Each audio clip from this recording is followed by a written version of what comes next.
Un saludo, nosotros somos Santiago Álvarez, Esteban Boada, Juan Lorenzo García, Juliana Núñez, Juan Sebastián Uribe. Y el tema a tratar es tecnologías de nanofabricación del libro de fundamentos de manufactura moderna. Vamos a abordar este tema según las siguientes secciones que son productos y aplicaciones, introducción a la nanociencia y procesos de nanofabricación. Es importante tener en cuenta unas definiciones antes de entrar en materia. Entonces, lo primero es que la nanotecnología es la fabricación y aplicación de entidades cuyos tamaños varían entre menos de un nanómetro hasta 100 nanómetros. Y la nanociencia es el campo de la ciencia que estudia los objetos en un rango de orden de magnitud nano. Vamos a comenzar con los productos y aplicaciones.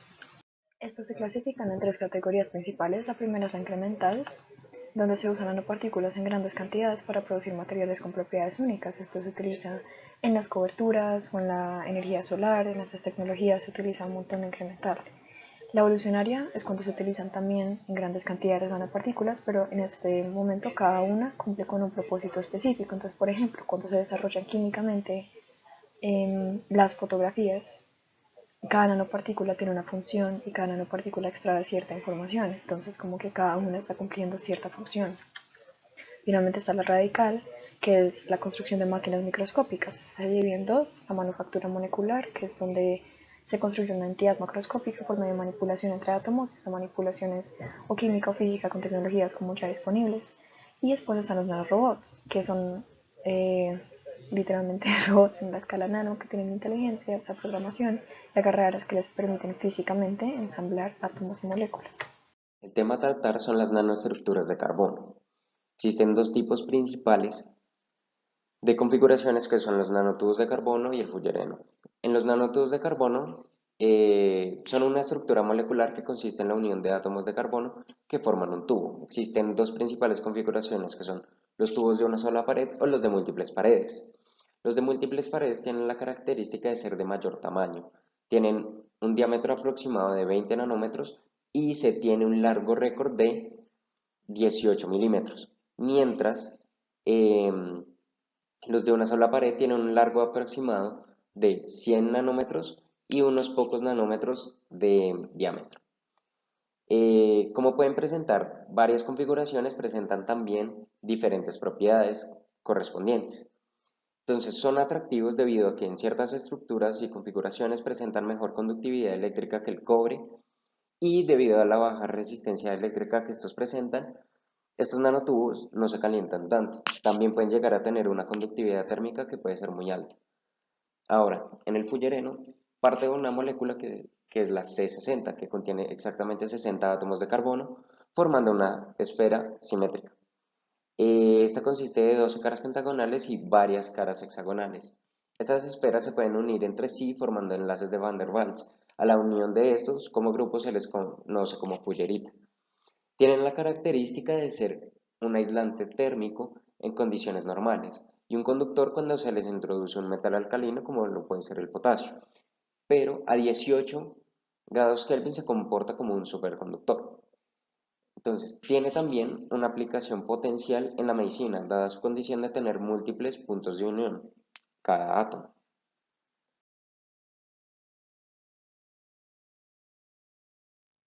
Hola a todos, mi nombre es Juan Sebastián Uribe y para darle una introducción a la nanociencia tenemos que entender que es una rama interdisciplinaria y que va de la mano de la nanotecnología, al estar en función de la física, la química y biología. Y podemos encontrar muchos casos como aminoácidos, hemoglobina o virus grupales, pero el propósito de esta presentación es enfocarnos en aquellos objetos en la escala nano que no son biológicos. Y recientes avances en el equipamiento, como por ejemplo en microscopios de sonda, han permitido llegar a un tipo de visualización para estos elementos en una escala tan pequeña. Uno de los parámetros más importantes al estudiar la nanociencia son las propiedades superficiales. Debido a que trabajamos con elementos tan pequeños, la relación superficie-volumen aumenta drásticamente y por esta misma razón la cantidad de moléculas internas disminuye respecto a las moléculas que se encuentran en la superficie del material. Por esta razón es clave que analicemos las propiedades superficiales que se tienen y así poder cuantificar las propiedades del elemento y obtener un comportamiento deseado. La literatura muestra que los elementos de la nanociencia presentan enlaces secundarios entre moléculas más fuertes y por esta razón se presentan mejores en propiedades electrónicas, magnéticas y ópticas. Algunos de los productos que se han obtenido con mejoras en estas propiedades son tubos de nanocarbono y materiales magnetorresistivos, y es muy importante tener en cuenta que el comportamiento estará dado por la mecánica cuántica al encontrarnos en una escala tan pequeña. Dado que los microscopios tradicionales como los microscopios ópticos y electrónicos no alcanzan a medir y observar adecuadamente los objetos de la escala nano, surgieron los microscopios de sonda, los cuales sí pueden hacer su función adecuadamente. Y existen dos tipos, el microscopio de efecto túnel y el microscopio de fuerza atómica. Su respectiva utilización estará dada por las propiedades conductivas del material que se esté usando. Procesos de nanofabricación. Estos procesos se basan en la creación de productos que se encuentran a escala nanométrica. Los métodos son bastante diferentes a aquellos en productos macro. Estos se separan en dos tipos. El primero, top-down, el cual es un proceso sustractivo que consiste en la remoción de material hasta la obtención final del producto. El segundo, bottom-up, el cual consiste en un proceso aditivo de manipulación de moléculas y átomos, con el fin de combinarlas y construir estructuras a escala nanométrica. El acercamiento top-down se utiliza para la fabricación a nanoescala. Este se basa en el nanomaquinado, el cual consiste en, como se mencionó en la diapositiva anterior, la remoción de material a escala submicrónica. Las nanoestructuras son maquinadas de materiales como silicio, carburo de silicio, diamante y nitruro de silicio. Este método generalmente requiere ser recubierto por una fina capa para así obtener la estructura y combinación deseada. A medida que los componentes disminuyen su tamaño, la litografía óptica se vuelve limitada. En estos casos existen las siguientes opciones. EUV, la cual utiliza longitudes de onda de 13 nanómetros, sin embargo requiere de uso de xenón, fotoresistencias sensitivas a longitudes de onda, y los sistemas se basan en reflexión óptica.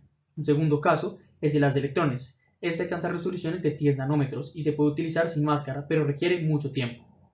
Un tercer caso son los rayos X. Es un método rápido con patrones de 20 nanómetros, sin embargo es peligrosa para humanos y es muy costosa.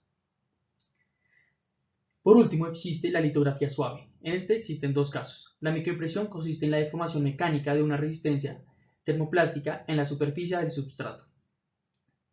El segundo es la impresión por microcontacto, el cual el sello primero se hunde en la sustancia y luego es presionado en el substrato dejando así una fina capa sobre este.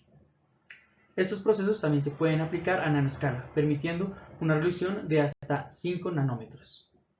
Respecto al acercamiento bottom-up del procesamiento, vamos a enfocarnos en 4 acercamientos principales. El primero de ellos es la producción de fullerenos, el segundo siendo producción de nanotubos de carbono, tercero nanofabricación mediante técnicas de barrido y por último el autoensamblaje.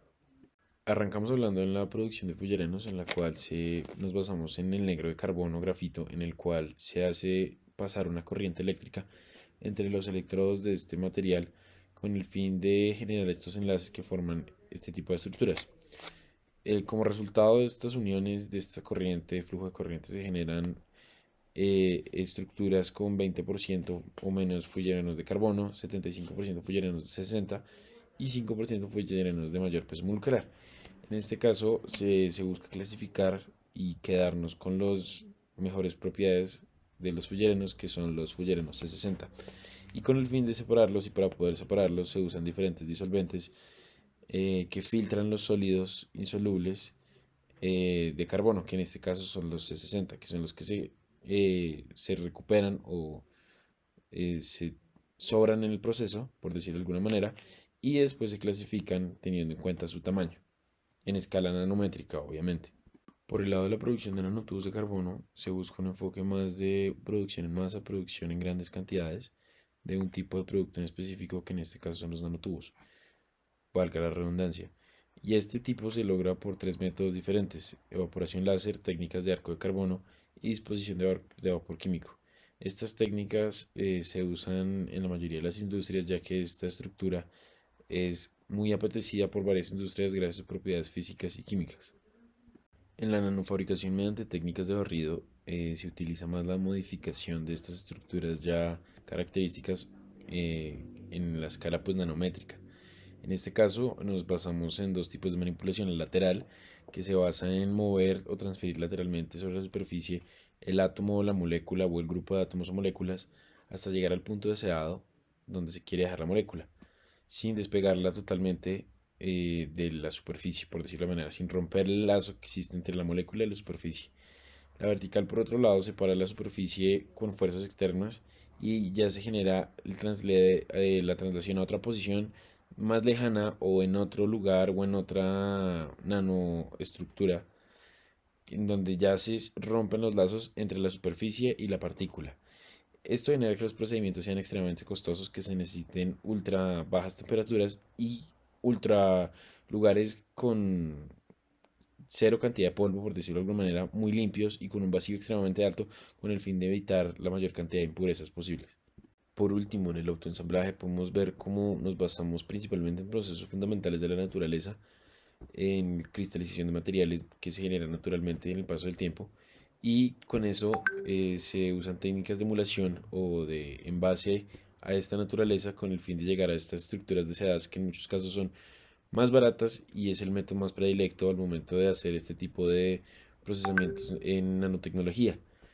Esto se debe gracias a que también existen diferentes rangos en las escalas y la cantidad y variedad de productos que se logran hacer.